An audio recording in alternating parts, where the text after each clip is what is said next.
Before you buy your first dividend stock, before you start researching companies, before you build a portfolio of individual holdings, you need to understand something that most beginners completely miss.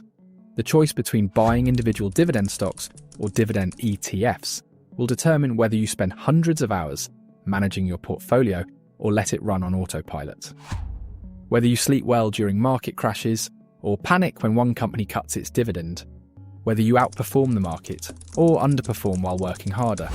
In this video, I'm showing you the real difference between dividend stocks and dividend ETFs, the hidden costs nobody talks about, and exactly which approach makes sense for your situation.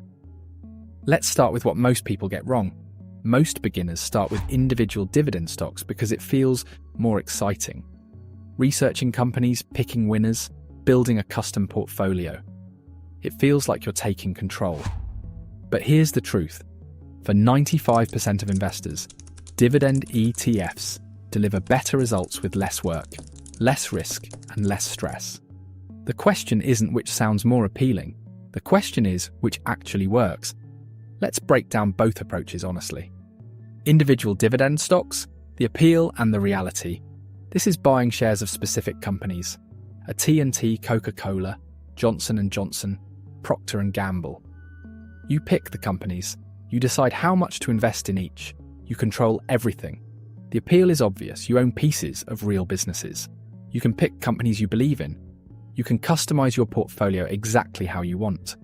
If a company raises its dividend by 10%, you benefit fully. If a company outperforms, you capture all the upside. But here's the reality. Picking individual dividend stocks requires constant work. You need to research financial statements. You need to monitor earnings reports. You need to watch for dividend cuts. You need to track payout ratios, debt levels, and competitive threats. When a company cuts its dividend, like AT&T did in 2022, dropping from over $2 annually to about $1.10, you take the full hit. Your income drops.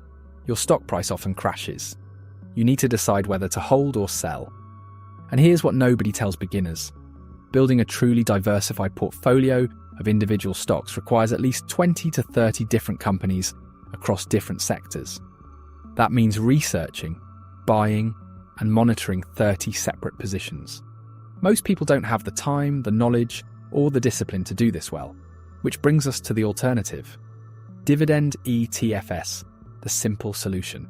This is buying a fund that holds hundreds of dividend-paying stocks in a single investment.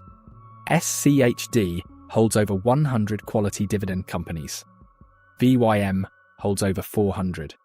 VIG holds over 300.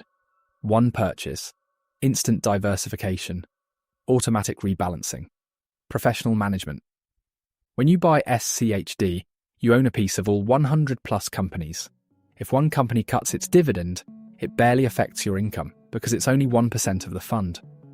The ETF automatically removes or reduces failing companies and adds growing ones. You don't need to read earnings reports. You don't need to monitor financial statements. You don't need to decide when to sell. The fund does it for you. Dividend ETFs also reinvest dividends automatically if you turn on DRIP. They handle all the complexity. They rebalance quarterly or annually based on specific criteria. The cost? A tiny expense ratio. SCHD charges 0.06% annually. That's $6 per year for every $10,000 invested. For that $6, you get professional management, automatic diversification, and zero research burden. But here's where most people make their decision based on the wrong information. They compare the best individual stock to the average ETF. Let me show you why that's a mistake. The hidden costs of stock picking. Time cost. If you spend 5 hours monthly researching stocks, that's 60 hours yearly. If your time is worth even $20 an hour, that's $1,200 in opportunity cost annually. For most people, their time is worth far more. Mistake cost. Beginners picking individual stocks make predictable mistakes. Buying high-yield traps that cut dividends. Over-concentrating in one sector. Panic selling during crashes. Holding losers too long. These mistakes cost real money that never shows up in performance comparisons. Emotional cost. When you own individual stocks, every earnings report matters. Every dividend announcement matters. Every analyst downgrade matters. You check your portfolio constantly. You stress about individual positions. Compare that to owning SCHD. You check it maybe once a quarter. You don't stress about individual companies because you own all of them. One company struggling barely moves the needle. Opportunity cost. The time you spend researching individual stocks could be spent increasing your income, which would let you invest more. For most people, an extra $200 monthly in contributions beats an extra 1% in returns from stock picking. But let me show you the math that settles this debate for most investors. And the numbers are shocking. The math nobody shows you. Studies show that over 70% of individual investors underperform the market over 10 years. Not because they're stupid, because picking winning stocks consistently is incredibly difficult. Even professional fund managers struggle. Over 80% of actively managed mutual funds underperform their benchmark index over 15 years. These are teams of analysts with Bloomberg terminals and company access, and they still lose to the index. Now compare that to dividend ETFs. SCHD has returned approximately 10 to 11% annually over the past decade. VYM has delivered similar results. These returns include both dividends and price appreciation. Could you beat SCHD by picking individual stocks? Maybe. But the odds are against you. And even if you match it, you spent hundreds of hours to achieve the same result you could have gotten with one purchase and zero ongoing work. Here's a concrete example. If you invest $10,000 in SCHD and hold for 20 years at 10% annually, you end up with approximately $67,000.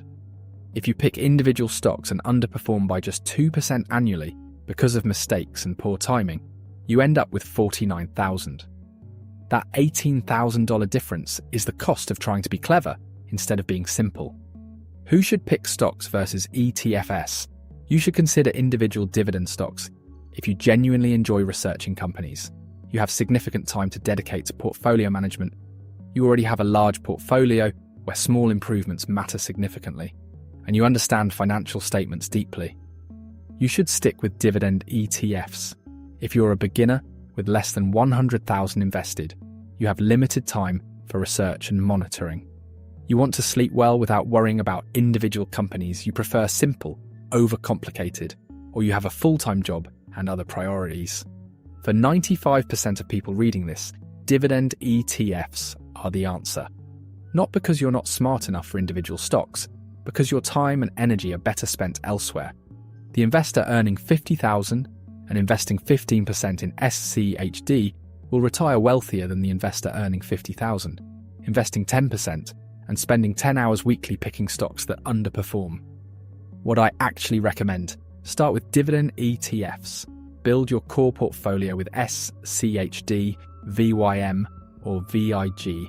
Get to at least $50,000 invested. Master the discipline of consistent contributions and dividend reinvestment. Once you have that foundation, and you genuinely want to experiment with individual stocks, allocate no more than 10 to 20% of your portfolio to individual picks. Keep 80% in ETFs. This lets you learn and scratch the stock picking itch without risking your financial future. Most people who do this realize individual stock picking isn't worth the effort. The 10% they allocated to individual stocks doesn't outperform their ETF core. They eventually move everything to ETFs and reclaim their time. The goal isn't to be the smartest investor. The goal is to build wealth efficiently while living your life. For most people, dividend ETFs accomplish that goal better than anything else. Here's the bigger truth. The investment industry benefits when you believe investing needs to be complicated. Complex products, active management, individual stock picking. All of it generates fees and keeps you dependent on experts. But wealth building doesn't require complexity. It requires consistency. The investor who buys SCHD every month for 20 years, reinvests dividends, and ignores the noise will outperform the investor trying to pick the next 10-bagger dividend stock. Simple beats complicated. Consistent beats clever. Automated beats active. Stop trying to be the exception who beats the market through stock picking. Be the rule who builds wealth through disciplined ETF investing. The market rewards discipline, not complexity. ETFs give you discipline without the burden. That's why they work. Now that you know ETFs are the path, Watch my video on what 10,000 in dividends actually gets you. Real numbers, no hype. Click on the screen and I will see you there.